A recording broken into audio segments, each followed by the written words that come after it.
Silent Night, Holy Night. December 1944, Germany's on the back foot, caught in a vice by Allied forces on the west and the vengeful Soviet army on the east. Hitler and his leadership is no longer looking for victory against the Allied powers. They merely want to bring an end to the hostilities in the west and concentrate their forces on Germany's eastern border to repel the Soviet invasion. Given the numerous massacres Germany's carried out on Soviet soil, they are rightfully terrified of the vengeance the Red Army is waiting to unleash on its citizens. Hitler has long assumed direct command of the German army, and he believes he can drive the Western Allies to the negotiating table if he can inflict a massive setback on their forces. The port of Antwerp has become of critical importance to the Allied push toward Germany, shortening supply lines by hundreds of miles. If the port is neutralized, it'll slow down resupply by a week or more, seriously degrading the Allies' ability to conduct a massive offensive. But merely slowing down the offensive is not enough. Hitler needs to inflict a catastrophic loss on the Allies so he can weaken their appetite for a continued war against Germany. In exchange, Germany will return to its old borders, which will free up German units to defend the East.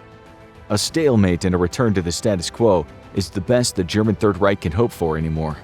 To blunt the Allies' appetite for war, Hitler plans on conducting an attack with two critical goals. First, he'll direct a force into Antwerp and take the strategically important port. This will be achieved via a thrust through the dense Ardennes forest, which will also split the Allied lines in half. Having penetrated to the enemy's rear, German forces will then pivot north and south, attacking the Allies at their weakly defended flanks and routing them, inflicting devastating losses. It won't be enough to militarily defeat any of the Allies, but it will be a catastrophic tactical loss for them, and hopefully good enough to convince them to make peace and free up German forces in the West. On the morning of December 16th, Germany began what would become known as the Battle of the Bulge. The attack makes use of inclement weather, allowing German units to maneuver when they would normally be vulnerable to Allied power. The Luftwaffe simply can't compete with Allied air forces any longer. Due to serious overconfidence and a belief that Germany was all but defeated militarily, the attack is a complete surprise, with Germany smashing straight into American defensive lines. They've chosen the location well, as this is where the US forces are weakest, and the defenders are routed and thrown into retreat. But the Americans are quick to recognize Germany's goals, and US forces along the Elsenborn Ridge and Bastogne put up a bitter defense. The American units here are the only forces keeping Germany off the road network that the Wehrmacht desperately needs to move their forces quickly and efficiently. Instead, stubborn American resistance breaks the German assault, bunching up its forces and causing significant delays as tanks and infantry are stuck in miles-long traffic jams. In the midst of the fighting, a small squad of US soldiers finds themselves stuck behind enemy lines in the Hurtgen Forest. The three American soldiers had been trying to get back to friendly lines while avoiding German troops for 3 days, and one of their squad mates was seriously injured. The other two, however, refused to leave him behind.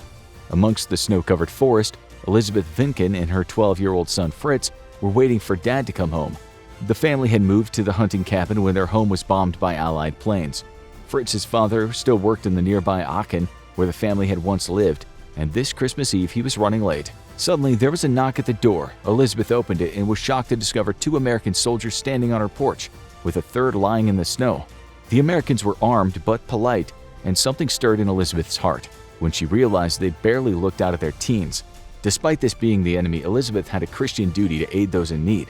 She quickly invited them inside and ordered Fritz to fetch potatoes and the rooster she was planning on butchering for dinner. The Americans didn't speak German and Elizabeth didn't speak English, but the two sides were able to communicate through broken French. Elizabeth did what she could for the wounded American and made the others comfortable. A little while later, though, there was a second knock at the door. Elizabeth figured it was probably more lost Americans, and she and Fritz quickly answered the door. However, standing outside her cabin was a squad of 4 German soldiers. 1 corporal and 3 young soldiers still in their teens. The men wished her a Merry Christmas and told her they were lost and hungry. Elizabeth knew the penalty for harboring the enemy was death, but she informed the corporal that there were 3 others inside they wouldn't consider friends. The corporal immediately asked if they were Americans inside. Elizabeth stood her ground, confirming his suspicion and telling the corporal that one was badly injured. Perhaps unsure of what to do, perhaps exhausted in the fighting, the corporal hesitated until Elizabeth put her foot down and said, "It is the holy night and there will be no shooting here." Inside, the 2 Americans had guns at the ready. They were outnumbered and their injured comrade would be helpless, but they were prepared to fight to the death. Finally, the corporal relented, and Elizabeth demanded that if they wanted food and shelter, they had to leave their weapons outside. One by one, the Germans agreed and handed over their rifles. Then Elizabeth went inside and demanded the same of the Americans, taking their rifles. She stacked them outside next to the Germans. Inside the cabin, Elizabeth cooked while the Germans and Americans eyed each other warily. However, as the aroma of cooking food filled the air, the two sides began to relax.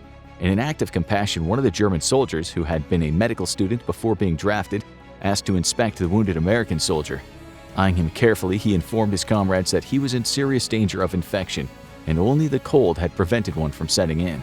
The man had lost significant amount of blood and badly needed to eat and rest. Finally, the food was ready, roasted chicken and potatoes. As the oddball group sat together at the table, Elizabeth led them in saying grace. Perhaps it was exhaustion, homesickness on Christmas Eve, or a realization of the futility of war, but tears soon welled up in the eyes of both sides as the Germans and the Americans broke bread together. The next morning, the German corporal inspected the Americans' map and gave them directions to get back to their lines, leading them away from the route they'd planned on taking, knowing that the German forces had captured that town already. To help them find their way to safety, he gave them his compass, and then with a handshake, the two sides grabbed their weapons and left in opposite directions. Decades later, Fritz was running a bakery in Kapalama, Hawaii. For years, he tried to find any information about the American or German soldiers his mother had taken in that night, but had no success. President Reagan himself had even come to hear the story, and in a 1985 speech referenced the event to highlight reconciliation between former enemies during a stop in Germany. Fritz continued his search, yet remained unable to find any information on either the American or German soldiers. Finally, in 1995, the show Unsolved Mysteries aired an episode on the strange Christmas truce. The show's researchers discovered that a man living in a nursing home in Frederick, Maryland, had been telling a very similar story for years. Upon finding out, Fritz immediately flew to Maryland and met with Ralph Blank, who still had the compass the German soldier had given him. In tears, Ralph told Fritz, "Your mother saved my life."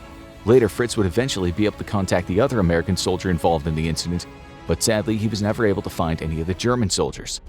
This small Christmas truce would be an insignificant event in the greater scope of the Second World War, but a powerful reminder that war and hatred is not the natural state of man.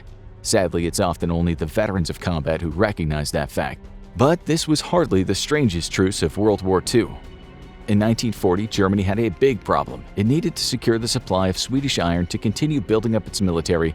However, doing so meant keeping sea lanes open between itself and neutral Norway, a difficult task given the Royal Navy's superiority. Of specific importance was the Norwegian port of Narvik, as this allowed iron ore to continue to flow to Germany when the Baltic Sea would freeze in the winter. Norway soon mobilized its military as its neutrality was being seriously infringed on by both the Allies and the Germans, who were eager to weaken each other. Inevitably, though, Norway found itself on the side of the Allies, as the Germans, feeling they had no other choice, invaded Norway in order to secure the all-important flow of ore. During an air battle between the Royal Air Force and the Luftwaffe over Norway, a German bomber was downed by a British fighter. The planes crashed, immediately killing the tail gunner, but the 3 remaining crew members managed to survive. Even more incredibly, not too far away, the very same British fighter that had shot them down had crash-landed itself after experiencing engine troubles. Both crews were now stuck in the middle of nowhere in freezing temperatures. The British pilot had spotted an old cabin while he tried to set his plane down, and the 2 survivors immediately set out for it. However, upon arriving, they found the waiting German bomber crew armed with pistols and knives. Wisely thinking it'd be best that these Germans didn't know they were the fighter crew who had brought them down, the pilot assured them they were themselves survivors of a downed bomber. The British crew convinced the Germans to stay in the cabin while they sought another place for shelter. Agreeing, the 2 enemies departed amicably, with the British eventually stumbling across the Grotley Hotel. Unfortunately, the place was closed for the winter, but it did provide shelter from the bitter cold winter night. The next morning, the German crew came across the hotel, and the 2 parties shared a breakfast together. Later in the day, the English pilot and one of the German bomber crew left the hotel together to try to find help. If they couldn't find anyone in this hostile wilderness, they would all surely die of starvation. The truce would come to an end when the 2 came across a Norwegian ski patrol looking for downed air crews. The German was shot dead by a Norwegian patrolman when he reached for his pistol, and after the patrol was led to the hotel, the surviving Germans were arrested and eventually sent to a POW camp in Canada. Unsurprisingly, the strangest truce of possibly all time came from World War II and led to Germans and Americans teaming up against the Nazis? In 1943, Ither Castle in the Austrian Alps was turned into a prison for VIP prisoners from Dachau. The luxury prison housed important political and military prisoners, that the Nazis could use to bargain with the Allies, and it included 2 former prime ministers of France and General Charles de Gaulle's older sister, Marie-Agnes Caillou. Despite being prisoners, life was relatively good at Itter Castle, with the Nazis showing unusual courtesy to their prisoners and keeping them well fed. It wouldn't be until the war took a turn against Nazi Germany that things would become more difficult for the VIP prisoners. By May 1945, it was clear that Germany was going to lose the war. The guards at Itter Castle fled, but the prisoners inside were still stuck there as the Gestapo and the dreaded SS roamed the countryside. 2 prisoners set out to look for the advancing Americans, running into German Major Joseph Goebbels. The Wehrmacht officer had become deeply disillusioned with the Nazi Party toward the end of the war, and even joined the Austrian resistance to strike against the SS. With only 20 loyal soldiers, though, the Major needed help if he was going to get the VIP prisoners to safety. Advancing into the area was the American 23rd Tank Battalion of the 12th Armored Division. Goebbels made contact with the unit commander, Captain Jack Lee, approaching the Americans while waving a white flag. After explaining the situation to the American captain, Lee immediately agreed to send a rescue mission to Castle Itter. Thus, a joint force of Americans and Germans made haste to the castle, parking their accompanying Sherman tank outside the entrance. The prisoners prepared to move, but the rescue force decided it'd be safer to spend the night behind the walls of the castle. At dawn, however, the castle came under attack by the fanatical Waffen-SS, who were seeking to kill the VIPs, Americans, and the Germans that they now considered traitors. The SS managed to destroy the tank, leaving the rescue force without heavy vehicle support. However, thanks to the castle's fortifications, the defenders were able to hold off the SS assault. The firefight lasted an entire day, with machine gun fire heard for miles around. Finally, as advancing American forces were nearing, it was clear the SS was defeated. The 100 survivors surrendered and were sent to POW camps. The only casualty for the friendly forces was the man who had engineered the rescue effort and took a chance by asking his enemy for help, Major Joseph Gangel, who was killed by a sniper. The brave effort to protect the French VIPs would end up shaping the very future of France, as many of those rescued would go on to directly affect French post-war policies. Now go check out the weirdest weapons of World War II.